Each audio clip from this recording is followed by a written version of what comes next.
আসসালামু আলাইকুম রহমতুল্লাহি বরকাতুহু।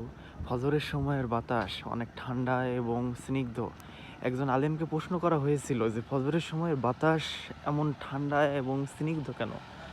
আলেমটি উত্তরে বলেছিলেন যে ফজরের সময় আল্লাহওয়ালা ব্যক্তিদের আনাগোনা হয়ে থাকে, কোনো মুশরিক বা কাফের বা বেনামাজি চলাচল করতে পারে না।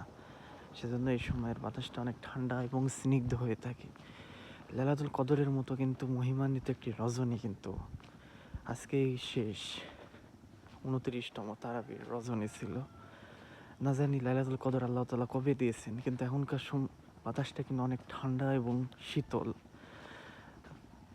মহানবী সাল্লাল্লাহু আলাইহি সাল্লাম বলেছেন, যদি কদরের রাত্রি পাও এই দোয়াটি বেশি থেকে বেশি পরিমাণে পাঠ করেও, আল্লাহুম্মা ইন্নাকা আফুউন তুহিব্বুল আফওয়া ফাফু আন্নি।